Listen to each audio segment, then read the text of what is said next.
Radical Afrikaners are a minority within the political and social framework of the new South Africa, but a noisy minority who are prepared to do anything to recover certain privileges which they consider historic.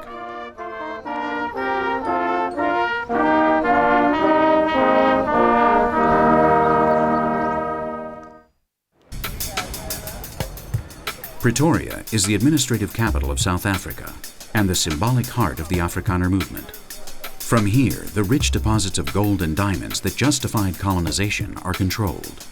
And here is where the white oligarchs who designed the system of apartheid settled.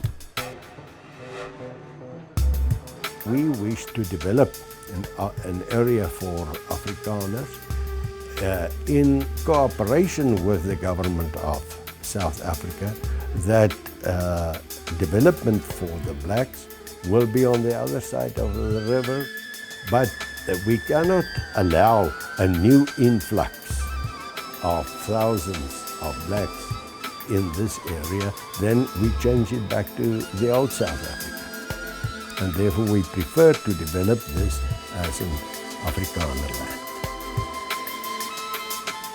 And on the other hand, what we never should forget, they stand on their platforms, they shouting, "Kille boer, kille farmer." Will we use arms? Will we resort to an armed struggle? Of course.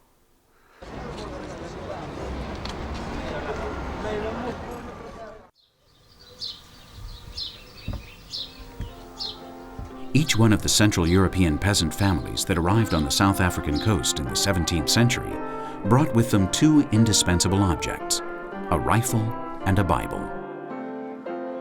The Bible is still a fixture on the bedside table of the descendants of those Boer pioneers.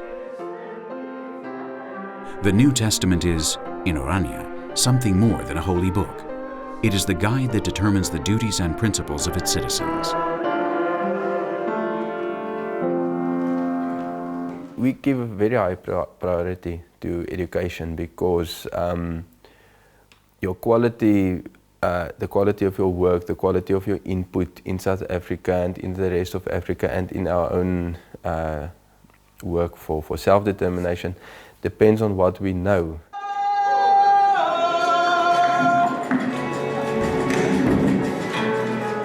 Each year, on the 10th of October, the community celebrates the anniversary of President Kruger's death. Each member prepares his or own choreography and song.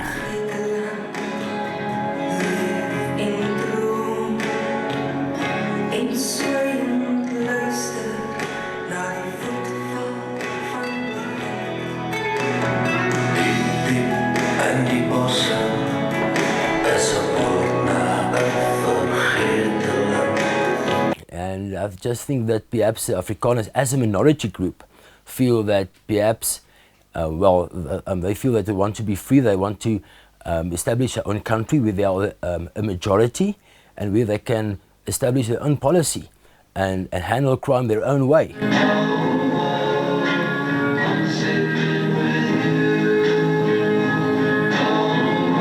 Binding as a nation, we're starting from scratch and building a nation amongst our own. We're not, we sort of get rid of all the previous things that went wrong in the country. I'm sticking with you, 'cause I'm made out of glue. Enige ding saam doen. Orania is for us young people a safe place where there's no crime. Apartheid started out well, but it ended badly. It's not the fault of us young people. We only want to promote our culture and our religion.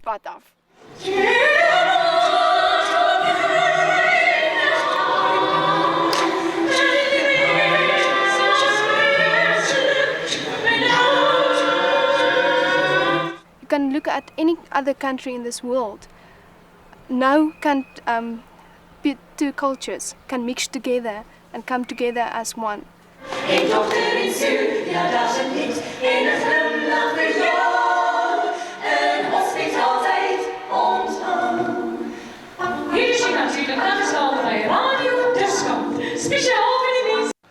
My dream for a future is to become a fighter pilot.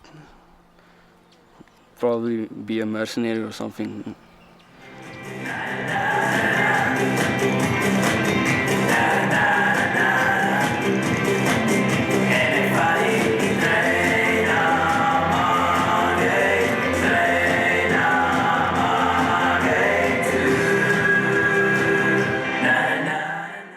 as Afrikaners, we want to have the first prize. We want to have a country which Afrikaans, our language, is the prime language.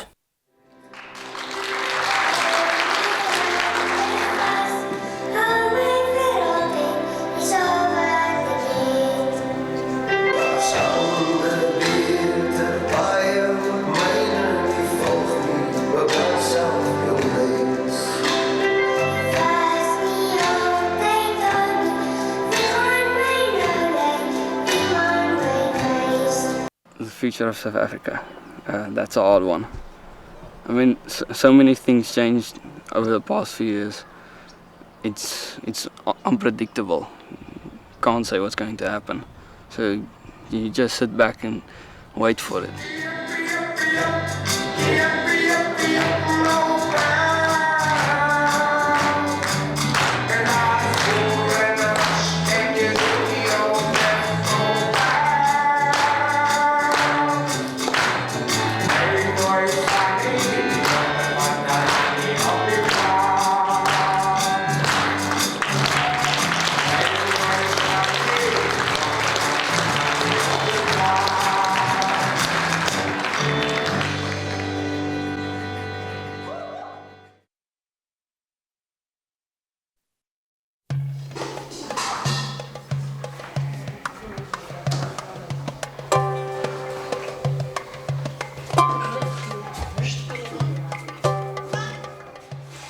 The missionaries were, together with explorers and traders, the first white men to venture into the interior of the African continent.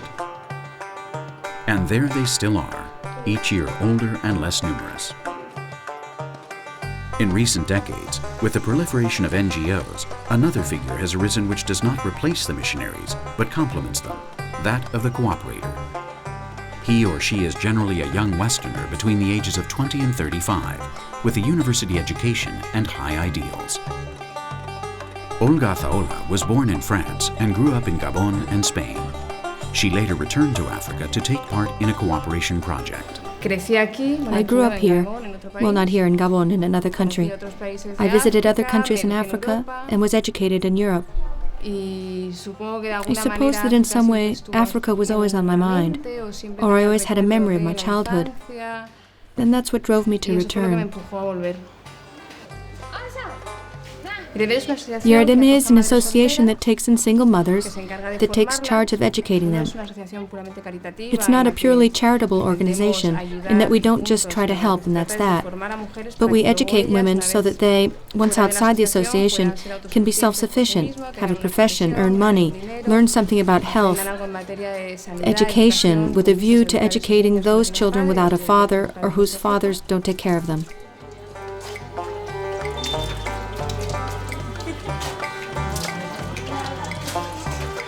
What I had imagined of Africa, and it wasn't until I came here that I realised I had this picture, but it was very much one of the place and the geography and not of the people. And to some extent, after being in Uganda for a year and a half, when I think of Africa now, I think of the people and not the geography. I came to Africa because I think I'd always had the interest since I was a child. My grandfather was from Sierra Leone and he trained as a doctor in Scotland. So as a child, they spent most of their working life in West Africa. Got all these interesting letters about what they were doing and the wildlife and just the adventures that my grandmother, who was Scottish, was having. So